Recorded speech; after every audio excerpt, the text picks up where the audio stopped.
신학대학에서 신학을 강의합니다. 큰 박수로 환영해 주시기 바랍니다. 사회를 맡은 이희국입니다. 두 번째 발제하시는 권 교수님은 방금 소개받으신 대로 백석대학교에서 정치신학 교수를 임명하셨고 한국개혁신학회 회장도 임명하셨습니다.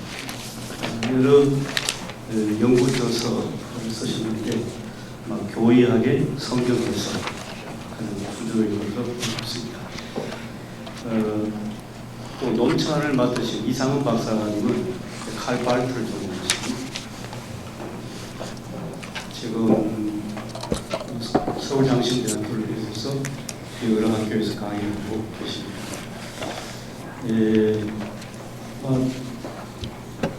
시간을 조정해야 되는데요. 그래서 30분은 좀 써야 되겠습니다. 지금 11시 5분 전인데 25분까지 진행하도록 하겠습니다. 이제 그럼 교수님께서 발제를 시작하도록 하시겠습니다. 제가 공부하고 돌아왔을 때 여러 가지 신학적인 질문이 좀 야기됐습니다. 제가 보기에는 소위 한국 그 보수 신학이 이 보수 측의 그 예수 그리스도의 동정교 탄생이 굉장히 로마 카톨릭적이에요. 그래서 내가 그 유럽에서 이제 보니까 칼빈과 그 후예들의 주장과는 다르더라는 거예요. 근데 이걸 이해 못 하더라고요. 그래서 이걸 규명하느라고 사실 논문을 하나 그때 썼습니다. 뭐냐면은 칼빈과 그 후예들의 동정녀 마리아 탄생 이해해가지고 그 썼는데 그 중에 이제 앞부분 칼빈 부분을 좀 더 명쾌하게 해가지고 오늘 제가 발표하는 거예요. 이거는 학회는 발표되지 않았습니다. 되지 않았지만은 굉장히 중요하다고 생각하기 때문에 오늘 거론하게 되었습니다. 뭐 다 읽을 수는 없고 핵심만 쭉쭉 넘어가겠습니다. 그래서 서론 부분을 보면요, 고대 교회는요 가hen설에 대항해서 참민간이 되심을 강조했습니다. 이제 그러나 이 참민간이 어떤 몸이에 대해서는 구체적인 설명은 많이 하지 않았습니다. 종교개혁 시대에 와서 구원 문제와 연관해서 참민간이 이 어떤 몸체에 대해서 관심을 갖게 되었습니다. 그래서 오늘 여기 규명하고 싶은 것은 뭐냐면 칼빈과 우리 개혁파 전통이 예수 그리스도의 취하신 그 몸이 타락전 아담의 몸이었느냐 타락 후 아담의 몸이었느냐, 이걸 잘못 이해하면은 동정녀 탄생 부인한다 이렇게 보는 거예요. 그 끝부분에 이제 바르트를 언급했는데 바르트의 이 내용을 이해하지 못하기 때문에 바르트가 동정녀 탄생을 부인한다 이런 식으로 주장했습니다. 사실 그렇지 않은데, 자 그러면 우리가 제가 일단은 여기 이걸 이 칼빈의 저서를 한번 구체적으로 한번 답사해봤습니다. 보니까 뭐냐면 칼빈의 그 주장에서 이 사건을 두고 모순되는 내용이 있습니다. 뭐냐면은 기독강요 2장 2권 13절 14절에는요 타락 전 아담의 몸으로 된 것으로 이제 해석합니다. 그런데 제4권 16장 18절에서는요 타락 후 아담의 몸으로 설명하고 있습니다. 그리고 그의 주석을 또 한번 이 문제 가지고 다 답사를 다 해봤습니다. 해보니까 전체적으로 볼 때 칼빈은 타락 후, 예수 그리스도는 타락 후 아담의 몸을 취했다 이렇게 이제 우리가 볼 수가 있는 거예요.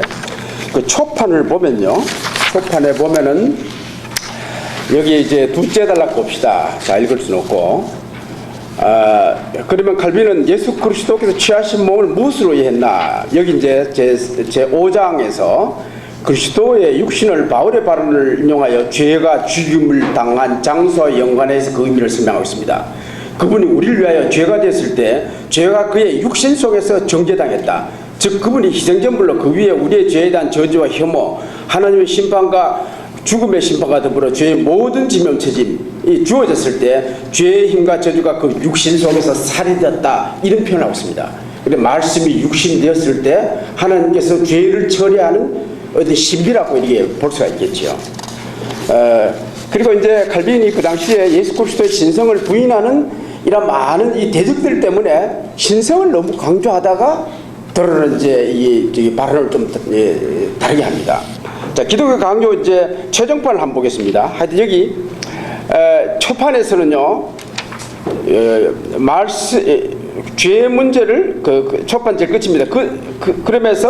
그럼에도 죄 문제를 자기 육신 속에서 처리했다는 표현은 육신의 대심이 죄 문제를 해결하는 수단임을 말씀이 육신이 구원의 하나의 처방으로 이제 본다는 거죠. 기독 강요 이제 여기 이제 이게 문제입니다. 제가 여기 한번 보세요. 그 라틴어 끝에 한번 보세요. 안테아 아데 랍숨이란 말이 있습니다. 근데 아담의 타락 이전의 생산처럼 순결하고 오점이 없는 나음이 되기 때문에 이렇게 표현하고 있습니다. 문제는 뭐냐면은 바로 이 견해가 로마 가톨릭 그 주장과 유사하다는 거예요. 그래서 여기 로마 가톨릭의 그 동정교 탄생의 핵심 내용을 제가 좀 설명해 놨습니다. 설명해 놨는데 이제 깁슨 이런 사람은 칼빈을 빙자해서 개혁파를 공격하는 거예요. 봐라, 칼빈도 이렇게 주장한다. 이제 그런 문제가 된다는 거죠. 말하자면은 로마 가톨릭의 사실은 이 구원 개념은 상당히 존재론적입니다. 관계적 아니에요. 존재론적이란 말은 뭐냐면 속에 뭘 집어넣어서 구원시킨다는 거거든요. 이거는 성경의 개념과는 다릅니다. 성경은 처음부터 끝까지 하나님과 관계 측면에서 죄 문제를 이해하고 이제 구원 문제를 설명하고 있기 때문입니다. 자, 하여튼 여도 제가 다는 볼 수 있겠습니다. 쭉 넘어가서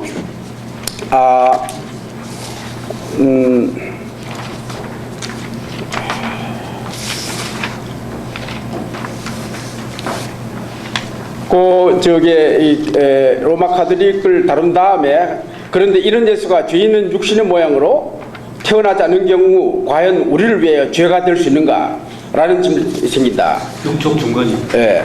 만일 하나님의 공부가 이루어지려면 그는 아담의 자리에 서야 한다. 즉 타락 후에 아담의 몸인 죄 있는 육신의 몸으로 와서 율법을 이루고 심판을 받아야 한다. 그런데 로마 가톨릭은 성육신의 육의 개념을 깊이 하지 못한 것 같다. 자, 그 말하자면 우리 여기서 이제 짚고 넘어야 할 뭐냐면 아담은 범죄하고 육이 됐습니다. 그러나 예수 그리스도는 우리를 위해서 육이 되었다는 걸 이걸 우리가 사실은 강조해야 됩니다. 예수님 범죄에서 육이 된 것이 아니라 인류의 죄를 짊어지고 죄 문제를 해결하기 위하여 육신이 됐다는 거예요. 이제 그 문제를 우리가 한번 고려해 볼 필요가 있습니다.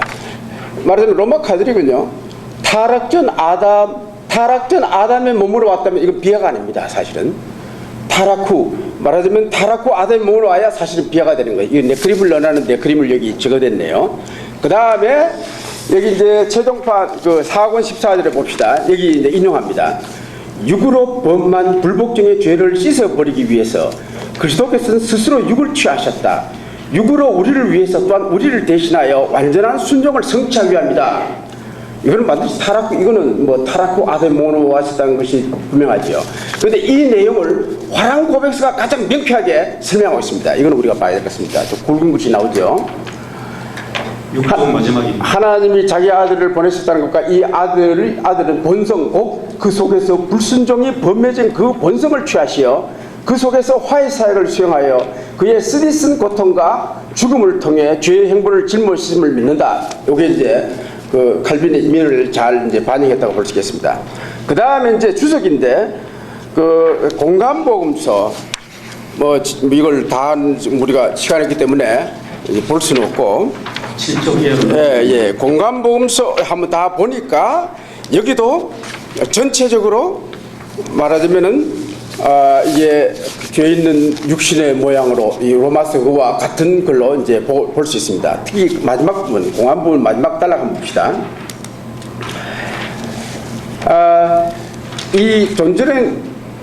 이런 존재론적 표현들은 칼빈의 기독강요 이권과 가까이 있다. 이는 그 밑에 만일 칼빈이 사망과 마귀를 우리 육신 속에서 극복하기 위하여 참 인간이 되셨다고 말한다면 이건 타락고 이게 아담의 몸을 입었다고 이렇게 우리가 볼 수가 있는 거예요. 그 다음 요한복음 1장 14절이 이제 중요하죠. 여기서도 타락 후 아담의 몸으로 오심을 분명히 잘 얘기하고 있습니다. 이게 그대로 넘어가겠습니다. 단지 요한복음에서 세제 단락만 칼빈은 점차적으로 유기되신 비밀을 구체적으로 읽어간다. 그는 하나님의 말씀의 영적인 영광스러움과 흙으로 된 썩어질 우리의 육체의 초라함을 비교하면서 우리의 구원자가 비참한 것을 취하신 분임을 의식적으로 강조한다. 유기되심. 칼빈은 이것을 그토록 많은 악들이 붙어있는 육체를 스스로 취하신 것으로 이해했다. 이게 타락과 아담의 몸을 취했다는 거예요. 그러나 그렇다고 해서 예수 그리스도, 이런 예수 그리스도를 죄인으로 보면 안 된다는 거예요. 왜냐? 성경이 말하는 죄는 하나님과 관계에서 율법을 범하는 것이 이게 죄입니다. 한 번도 그런 일이 없습니다. 예수 그리스도는 모든 것을 이기셨다는 거죠. 그리고 쭉 넘어가서요. 그 요한복음 4장 2절 그거 있죠. 그 바로 위에 내용을 정리하면 칼빈은 요한복음 1장에서 구원자가 단순한 사람이 아니라 육곧 타락 이후에 아담 몸으로 오셨음을 증거한다. 11쪽입니다. 그런데 그의 관심이 구원자의 신성에 너무나 쏠렸기 때문에 이런 표현을 막 하는 걸 상당히 주저하는 그런 모습을 보았습니다. 그리고 요한 1서 4장 2절도 이제 똑같은 내용이에요. 그 다음에 바울서신 한번 봅시다. 바울서신은 여기 이제 로마서 8장 2절 이하 여기도 보면은 죄와 사망의 법을 이걸 하나의 그 상태로 보지요. 하나 질서로 봅니다. 그 다음 세제 단락입니다. 칼빈주스가 영역본의 표입자는 로마서 8장 3절에 다음과 같이 말했다. 하나님은 자기 아들을 죄로 인해 오염된 육신으로 보내셨다. 그의 아들의 육신은 즉 인성은 죄가 없었다. 하나님 자기 아들 인성 곧 육신 안에 지배하고 있는 죄 때문에 보내신 것이다. 즉 다음과 같은 목적으로 우리 육신 안에서 타락하고 더러워진 인성 안에서 지배하고 있는 죄를 정죄하고 파괴하며 붕괴시키기 위해서이다. 이렇게 이제 설명합니다. 그러니까 칼빈의 의견 견해를 잘 봤지요. 그리고 이제 로마서 3장 우리말 번역은 좀 애매합니다. 육신의 죄를 정하사 이런데 이게 정하사가 단지하는 겁니다. 그런데 지난번에 그 로마 카톨릭 천주 주교들 그거는 잘 번역됐어요. 죄를 처단했다 이렇게 표현하고 있습니다. 내가 보기에는 이거는 칼빈이 바로 잘 했는 것 같아요. 자, 거기 이제 그게 다음 단락입니다. 자기 아들을 죄 있는 육신의 모양으로 보내와 육신의 죄를 정하사 칼빈은 여기서 우리 하늘 아버지께서 자기 아들을 통해 어떻게 의를 회복시키는지 그 방법의 비밀을 주목하고 있다. 칼빈은 매우 분명하게 그 방법이 그리스도 육신 안에 있는 죄를 정죄함을 통해서 손으로 쓴 것을 도말하심을 통해 죄 곧 우리 하나님 앞에서 우리를 묶고 있는 죄를 말살시켰다. 그 죄를 제거한다는 그러한 그 표현이 있습니다. 처단했다. 그러니까 말하자면 존재론적으로 통일교처럼 문성이 피를 집어넣어서 제거하는 것이 아니라 육신으로 보내셔서 하나님께서 예수 그리스도를 심판하시과 동시에 죄도 처단하셨다 이겁니다. 자, 그 다음에 뭐 이런 내용이고 핵심적으로 제가 이 내용을 내가 다 말씀드렸습니다. 그리고 그 다음에 칼빈이 육신이란 말을 어떻게 설명했냐 한번 내가 구체적으로 다 살펴봤어요. 로마서에 나와 있는 내용과 그 내용을 이제 육신이 어떻게 단순한 고기로 이용하지 않고 뭐냐 하나님을 거역하는 하나의 상태 그러한 성향을 가진 인간으로 이렇게 이제 보았습니다. 그 다음에 쭉 넘어갔어요. 다 볼 수 없으니까 이제 여기 칼빈이 약간 그 하나 실수 발언 하나 있습니다. 그 단락의 끝에서 세 번째예요. 우리는 어떻게 하나님 앞에서 의롭게 될 수 있을까? 그리스도가 죄인 된 것과 같은 방법으로 그는 말하자면 우리 이름으로 범죄자가 되기 위해 그래서 죄인을 계산되기 위하여 우리 인격을 취하실 텐데 이 표현은 우리가 비판 좀 해야 됩니다. 말씀 육신이 되었지 인간의 인격을 취한 것은 아니거든요. 그런 면들은 이제 있어요. 그러나 그렇다고 해서 우리가 칼빈을 우리가 또 정죄할 수는 없습니다. 하여튼 요컨대 그것도 거기도 보면은 이제 칼빈은 육신의 성경이 말하는 육신의 문제를 잘 이해했다 이렇게 볼 수 있는 거예요. 그 다음 일반 서신도 그 다음 히브리서 2장 14절도 보면요 타락과 아담이 육신에 입고 왔음을 아주 분명히 보여주고 있어요. 거기 헬라어 다음에 인용입니다. 하나님의 아들은 우리의 육신을 입으셨는데 이는 그가 우리와 동일한 본성을 나누고 죽음을 통해 우리를 거기에서 구원하기 위함이다. 하나님의 아들은 사람이 되셨는데 이는 우리와 똑같은 상태와 본성을 나누기 위해서이다. 그리고 그 두 줄 더 내려와서 클라이맥스는 그가 자신을 죽음의 상태에 굴복시키기 위하여 우리의 본성을 취했다는 사실이 있다. 이건 분명히 타락후 아담의 몸을 취하셨음을 이제 볼 수가 있습니다. 자, 그리고 히브리서 4장 14절 내용도 연약함, 한결같음 이걸 설명하면서 똑같은 발언을 하고 있습니다. 그리고 제네바 문답서에도요. 여기 화랑 고백서와 일체에 두제단락에 제50문에서 구원자가 마리아의 육과 피로 형성되었다고 말하고 또 다윗의 씨로부터 이루어졌다고 말함으로써 구원자가 타락후 아담의 몸을 입었음을 암시하고 있다. 그 다음 제51문에서 그가 우리의 육신을 입었던 것이 필요합니까? 라는 질문에 대한 대답으로 그렇습니다. 하나님께 대한 불순종을 인간이 행했기 때문에 그는 역시 인간의 본성 안에서 대속되어야만 했습니다. 이거는 화란 고백서와 일치합니다. 그 다음 단락에 칼빈이 성령의 역할을 설명할 때도 53문에서 타락후 아담의 몸을 입었다는 것을 인정한 뜻이 보입니다. 인간의 신은 스스로 부패했기 때문에 모든 부패에서 우리의 주님을 보호하고 그를 거룩함으로 채우기 위하여 이런 잉태의 성령의 능력이 개입했으면 했다. 쭉 내려가서 하여튼 거기 이제 결론적으로는 뭐냐면은 이제 칼빈의 그 기독 강의에는 두 가지 모순이 있다. 충돌한다. 우리 이걸 인정해야 되고 이제 이 두 가지 때문에 칼빈의 후예들이 두 가지로 나눠지는데 제가 여기서 언급하지 않았습니다만은 간단히 말해서 윌리엄 퍼키스나 그 청교도 신학 중에 일부분이 상당히 말하자면 수도원적 이원론에 빠진 사람들은 이걸 택해요. 그리고 찰스 하치도 이제 이런 측에 속합니다. 그런데 이제 이 타락후 아담의 몸을 취했다는 그 주장은 아주 대세입니다. 특히 제2 헬베틱 그 스위스 고백서 그리고 하이델베르그 신앙 고백서 또 화란 신앙 고백서 스코틀랜드 그리고 웨스트민스터 신앙 고백서는요 본문에서는 이 문제를 애매합니다. 그런데 그 대요리 문답서에서는 명쾌하게 이렇게 말합니다. 예수 그리스도께서 타락후 아담의 몸을 취한 것을 아주 설명하고 있습니다. 그리고 이제 17세기 그 제네바 아카데미 칼빈이 세운 학교죠.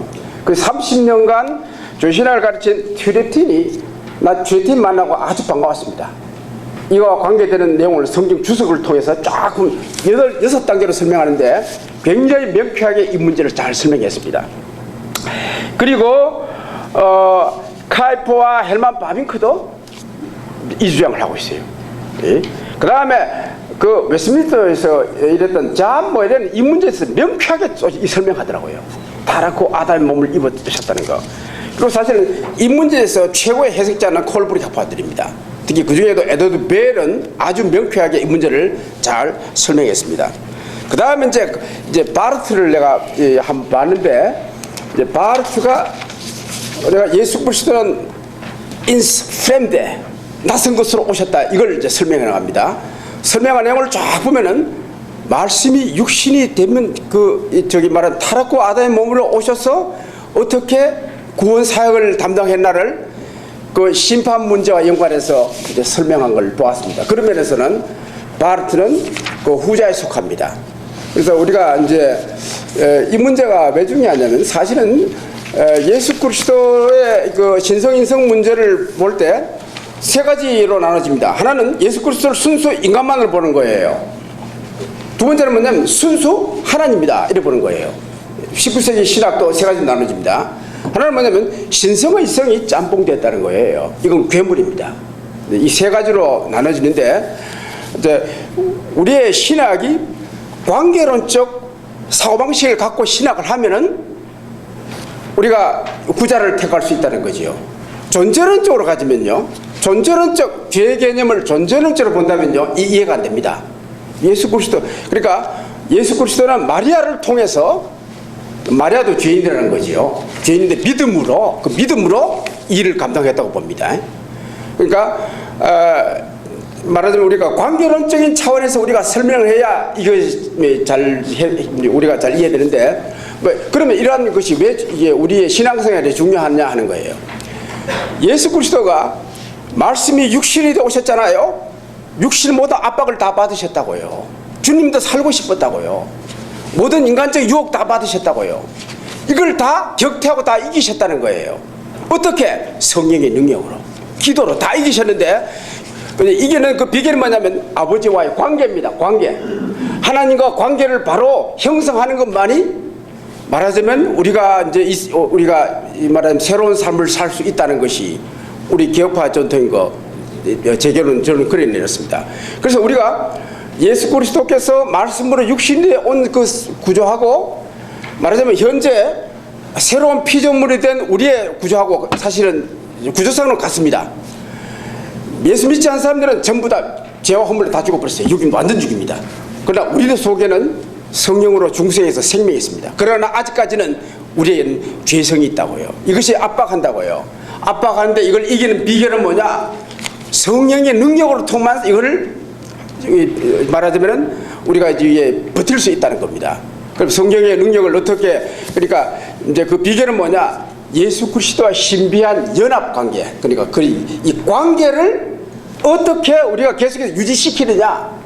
여기에 이제 관건이 있다고 봅니다. 이게 이제 성화 문제인데, 그래서 사실은 모든 목사님들의 이 목회사에게 초점이 성도들로 하여금 예수 그리스도와의 관계를 잘 이룰 수 있도록 도와주면 자기도 모르게 성령의 능력으로 그렇게 신다는 거죠. 그래서 말하자면 성육신하신 예수 그리스도를 통해서 우리가 성화의 삶의 하나의 중요한 원리를 볼 수가 있다는 거죠. 자, 마지막 부분만 봅시다. 결론, 전체적으로 볼 때 칼빈과 개혁교회는 예수 그리스도가 타락과 아담의 몸을 취한 것으로 결론 드린다고 볼 수 있다. 그런데 왜 이 주제가 우리의 관심의 대상이 될 수 있을까? 예수께서 불순종을 범한 본성을 취했다고 이길 경우 성도들의 마음에는 예수가 받은 고난이 보다 더 크게 이해되어 우리를 향한 하나님의 사랑과 예수 그리스도를 더 훨씬 크게 인식되고 감사하게 된다. 아담은 범죄가 육신이 됐지만 예수는 우리를 위하여 자발적으로 육신이 되어 고난당하신 것이다. 그러니까 하나님이 말하자면 난 육을, 범죄한 인간을 육을 사실은 문둥이로, 영적인 문둥이로 보는데, 영적인 문둥이를 인간을 구원하시기 위하여 자기 아들을 영적인 문둥이를 보내셨다는 거예요. 여기서 우리가 하나님의 사랑을 더 깊이 깨닫는다는 거지요. 동시에 이걸 알아야 말씀이 육신이 된 그 자체가 뭐냐면 고난이라는 거예요. 이 고난의 사실을 우리가 알 때에 예수 그리스도의 은혜에 대해서 더 우리가 깊이 감사할 수 있다는 거죠. 그 다음에 이것은 신앙하는 사람의 사고의 틀을 점검합니다. 존재론적 사고. 우리 개혁교회, 장로교회가 신학을 하거나 모든 삶에 있어서 우리 사고의 틀이 존재론적으로 돼서는 안 된다는 거예요. 삼위일체 하나님, 우리가 관계 측면에서 신학을 해야 바른 신학을 할 수 있다는 것이 우리 여기서 이제 끄집어낼 수 하나의 결론이 되겠습니다. 셋째, 예수 그리스도 어떤 분인 걸 안다는 것은 성도들의 삶의 방법에 영향을 끼치기 때문에 이 주제는 중요하다. 예수께서 그 불리한 상태에 오셔서 승리하신 비결은 성령의 능력에 힘입어 성부와 긴밀한 순혈 관계를 유지했기 때문이다. 즉 말씀이 육신이여 고난당하시며 육신이 요구하는 그 모든 것에 굴하지 않고 죽기까지 순종하심으로 승리하신 것이다. 중생인이 성공적인 신앙 생활하는 건 바로 여기다 이거예요. 넷째, 샤머니즘의 영향을 말하면 한국 사람들은 죄구요를 존재론적으로 이해합니다. 아직까지 한국 교회들이 많이 그래요. 그러니까 성육신의 문제는 이것을 반성케 한다. 따라서 한국교회의 경신을 위해서는 앞으로 많이 반추할 필요가 있다, 이렇게 보겠습니다. 감사합니다. 성육신 주제는 중요하고도 어려운데 아주 명쾌하게 풀어주셨습니다. 감사합니다. 이제 이어서 이상훈 박사님께서 발제에 대한 논찬을 보시겠습니다. 감사합니다. 공정한 교수님의 글을 제가 함부로 읽고 저도 인정한다는 것이 적절치는 않을지 모르겠지만 맨 마지막에 교수님께서 굉장히 열정적으로 강조해 주신 중요한 논점들하고 그 말들이 사실은 칼바르트의 얘기하고 거의 겹쳐 있다라고 제가 생각이 들어서 사실은 이제 저는 앞부분에 이제 글을 보면서 칼빈의 경우에는 명확하게 어쩌면은 이제 정리를 하는 것이 이 부분에 대해서 얘기하는 것이 칼빈 자신의 어떤 신학적 관심은 아니었을 것이라고 이제 생각이 듭니다. 근데 칼바르트의 경우에는 오히려 그 부분에 대해서 굉장히 명쾌하게 정리를 교회교의학 같은 경우에 이제 정확하게 이제 좀 특히 성육신론이라든지 아니면 화해론의 그리스도론을 통해서 정확하게 이 부분에 대해서 그리고 굉장히 크고 웅원한 구도 가운데 흡수하면서 이제 전개를 하고 종결시키고 이런 이제 측면을 가지고 있습니다. 그래서 저는 칼빈이 시작한 이 중요한 논의가 칼바르트의 신학을 계속 연구함으로써 우리가 어쩌면 우리 한국 개혁 신학의 발전 가운데에서 더 이제 확장해서 수용을 하고 또 밝혀내야 되는 이런 이제 과제가 아닌가 이렇게 좀 생각을 하고요. 그리고 이제 저 교수님의 글에 대해서 지금 논찬을 이렇게 짧게 이제 정리를 했습니다만은 함부로 이제 말씀드릴 수는 몇 가지만 이제 좀 말씀을 드리고 또 몇 가지 질문을 이제 조금 좀 올려드릴까 합니다. 제가 감히. 일단 이 권호덕 교수님의 본 논문은 기독론 논의에 있어서 매우 중요하면서 세밀히 다루어지지 않은 부분에 대해 신학적 주석적 작업을 통해서 다루고 있는 훌륭한 논문입니다. 오랜 세월에 걸쳐 개혁신학의 중요한 주제를 다루은 논자의 통찰과 문제를 다루는 방식을 잘 드러내고 있는 수작이며 세밀한 작업이 많이 반영되어 있고 신학적 통찰을 제공해주는 길잡이 역할을 하고 있습니다. 그리고 쭉 이 논문이 가지고 있는 중요한 기여점과 훌륭한 이 점에 대해서 그리고 방금 전에 이제 설명해 주신 내용에 대해서 전체적으로 요약을 한 그런 측면을 이제 그런 이제 내용을 좀 아래쪽에서 쭉 다루고 있습니다. 전체적으로 볼 때 이 타라쿠 이제 몸을 취했다라는 것을 이제 중심으로 생각을 하시면서 이게 단지 신학적 논의뿐만이 아니라 현실적이고 세계에 대한 책임 문제로 이끌어가는 굉장히 중요한 실천적 함의까지 담고 있는 중요한 통찰을 제공해 준 거에서 굉장히 좋은 논문으로 이제 우리에게 많은 가르침을 주고 계시는 것으로 참 감사하게 생각합니다. 이러한 평가와 더불어서 간단히 몇 가지만 좀 말씀을 드리면 논의를 할 수 있다라고 생각이 들면 아래와 같은 관점들이 좀 고려되었다라면 본문에서 더 많은 더 이제 활력을 우리에게 좀 불어넣어 주시지 않았을까 이렇게 이제 생각을 하면서 몇 가지 질문들을 감히 올려드려 봅니다. 첫째, 미시적인 시각과 더불어서 거시적 구조적 차원이 좀 함께 더 고려되었더라면 좋지 않았을까 이런 생각이 듭니다. 본문은 굉장히 세밀하게 관찰을 하면서 주석적, 본문의 어떤 맥락을 통해 가지고 칼빈의 안에 있는 모순 같은 부분 그리고 거기에 나타나는 다른 영향사의 문제 그리고 핵심적인 문제를 이제 또 지적을 해두고 있지만은 칼빈의 신학체계나 신학정신 전후 맥락을 통해서 이 문제를 살펴본다면 더 정확하게 방향 제시를 해주지 않았을까. 예를 들어 논제는 칼빈의 2-13-4에서 타락전 육신을 입은 것처럼 보이는 부분이 있지만 이 주제를 다루고 있는 2-2의 13장 이 전체 부분 그리고 2의 13장 2절에서는 마니교나 아니면 마르시온을 반박하면서 가연설적인 입장에 반대하면서 분명히 이 육체를 단지 이게 육체의 문제가 아니라 이 세상의 죄성하고 이제 아주 구체적인 측면하고 결부가 된 가운데에 설명해주는 분명한 맥락 가운데서 이제 언급을 하는 측면이 있습니다. 논자가 설명하고 있는 것처럼 칼빈의 신학적 발전이나 주장은 많은 부분 대적자들의 논쟁 가운데서 신학적 강조를 주는 가운데 일어난 측면이 있기 때문에 어느 부분에서는 이게 모순되는 것처럼 보이는 부분처럼 나오는 부분이 있을 수도 있습니다. 왜냐하면 이제 신학적 강조 때문에. 그런데 전체적으로 볼 때는 칼빈의 맥락 가운데에서 읽게 되면은 이런 부분에 있어서는 좀 해소가 되지 않았을까. 이 뒤에서 제가 이제 조금 한 가지 더 생각을 해보게 된다면 교수님께서 계속 강조하시는 존재론적인 측면에서 접근하지 말라라고 하는 부분이 저는 굉장히 중요한 부분이라고 생각이 듭니다. 왜냐하면 이 뒤에서 요 부분에 대해서 강조를 한 일파의 입장을 보면 굉장히 존재론적인 측면을 강조하는 측면을 가지고 있는데 칼빈 자신의 입장에 들어가서 볼 때는 그런 존재론적인 부분에 한정돼서 보지 않는 그런 측면이 있다는 것을 우리가 보고요.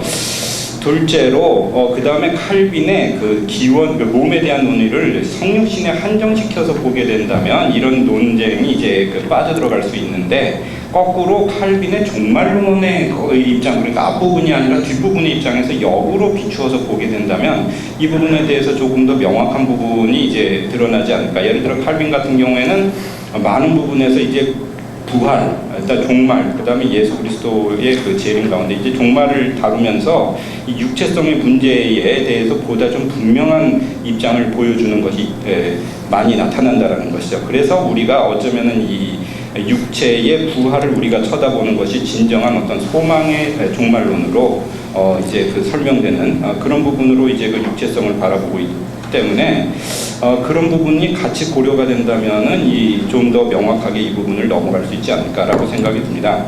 셋째로 이 주제에 대해서 보다 좀 신학적 전개가 이루어졌으면 좋지 않았을까. 예를 들어 개혁교회의 경우에는 루터교처럼 속성의 교류, 뭐 코무니카티오, 이디오마툼이라든지 아니면은 이제 그런 부분에 로고스, 엔사이코스를 다루는 부분에서 존재론적 접근을 하지 않습니다. 루터 같은 경우에는 좀 지나치게 신성을 강조하는 부분에 비해서 다른 한편으로 이 치근글리 같은 경우에는 좀 지나치게 인성을 강조하는 측면에서 이제 그 본성의 교류라고 하는 부분을 은유적이다, 코무니카티오 나투라룸이라고 하는 것을 은유적이라고 얘기를 하면서 알로에시스라는 개념을 쓰고 있는 그런 부분이 이제 발생하는 면에 있어서 칼빈 같은 경우에는 굉장히 오히려 역동적이고 그리고 성령적이고 그리고 존재론적인 측면이 아니라 굉장히 그 하나님의 주권적인 행위를 그 칼바르트만큼 이제 좀 명확하게 강조를 하지는 않는다고 하더라도 이제 강조하는 측면이 있지 않는가 이렇게 생각이 듭니다. 그래서 이 성령론적이고 그 역동적인 그 측면을 갖다가 이제 간과하게 되면은 항상 이 존재론적인 논리의 그 밭에 들어가서 그 문제를 발생하게 되는 이런 문제가 일어나는데, 칼빈 같은 경우에 엑스트라 칼비니스티쿰 같은 부분을 분명하게 보여주고 있으면서도 이런 그 성육신 부분을 다루고 있는 부분에 있어서는 말하자면 칼빈은 정리는 안 했을지 모르지만 이 부분에 대해서 분명한 이해를 가지고 쓰여졌다라고 생각이 듭니다. 이 부분에 대해서는 오히려 후에 칼바르트의 그 신학의 성육신론과 특히 화해론의 성육신론에 있어서 굉장히 다양한 논의들 가운데에서 정밀한 그 전개를 하고 있는데, 칼바르트 같은 경우에는 또 엑스트라 칼비니스티쿰을 어느 정도 중시하는, 초기에는 중시하는 것처럼 보이지만 뒤에서는 굉장히 화해론적인 구조 가운데에서 세상과 하나님과의 관계를 굉장히 특히 인성과 여러 가지 그 측면을 갖다가 정밀하게 정리를 하는 측면이 있습니다. 만약에 이 부분이 보강이 됐다라면은 이제 더 좀 앞부분에서 칼빈이 제기한 질문을 말하자면 개혁 전통에서 칼바르트가 보완하는 것으로 이제 연결이 됐다면 아주 좀 굉장히 좋은 우리에게 통찰을 더 제공해 주시지 않았을까 이렇게 생각이 들고요. 한 가지만 더 말씀드리면 칼바르트 같은 경우에는 이제 교회교약 1-2번에서 칼빈이 아까 전에 말씀하신 칼빈의 요한복음 1장 14절하고 그 다음에 이제 교회교약 2-13의 2권을 인용하면서 철저하게 이 육체 그리스도의 성육신이 이것과 결부됐다는, 그러니까 우리의 비참한 현실 가운데 오신 것을 이제 강조를 합니다. 그런데 칼바르트도 굉장히 강조하는 것이 이 되었다, 육신이 되었다라고 하는 것을 존재론적으로 이해하는 것이 아니라 하나님의 주권적인 행동으로 이해를 하면서 이것을 이 육신을 취함으로써 육신을 그러니까 우리를 죄에서 해방시키시는 그 측면을 앞부분에서는 강조를 하고 뒷부분에서는 이제 훨씬 더 크게 이제 발전이 돼가는 측면을 이제 보여주는데, 이런 측면은 이제 좀 같이 전개가 되면 좋지 않았을까 이런 생각이 들면서 이제 좀 제가 좀 말씀을 드려봅니다.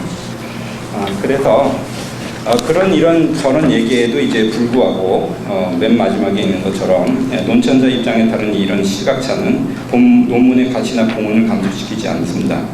서두에서 언급한 것과 같이 본 논문은 그 자체로 이미 많은 것을 가르쳐주고 있으며 그 자체로 큰 기여를 주고 계십니다. 그래서 좋은 논문을 읽을 수 있도록 해주시고 짧은 소견이지만 여러 가지를 생각해보고 배울 수 있게 해주신 데 대해서 깊은 감사를 드립니다. 네, 감사합니다. 오늘 시간을 좀 넘겼습니다. 그래서 지금 질문하고 하시는 시간은 이따 오후 시간을 돌리시고요.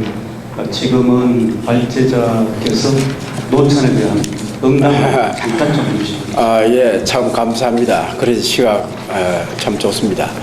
저기 앞으로 내가 기독론 저기에 뭐 쓸 때 참 좋을 것 같아요. 그 제가 이거 쓸 때 이제 그때 시각은 성육신 문제였거든요. 그 예수 그리스도 어떤 몸에 여기 포커스 맞추다 보니까 이 사람들 칼빈을 제대로 이해하느냐 이제 그 차원에서 제가 한번 연구해 봤습니다. 근데 굉장히 좋은 시각을 주셔서 감사합니다. 예. 네. 마지막으로 제가 하나만 더 말씀드리겠습니다. 성육신한 주제 가지고 아까 오영석 총장님 말씀하신 것 좀 연결되는데요. 그 오순절 사건을 제가 공부했던 그리스도 부름하는 성령의 성육신을 그렇게 표현했습니다. 그래서 우주적 교회론, 그다음에 윤리까지 다 포함되는 그런 내용이 담겨 있습니다. 감사합니다. 맞습니다.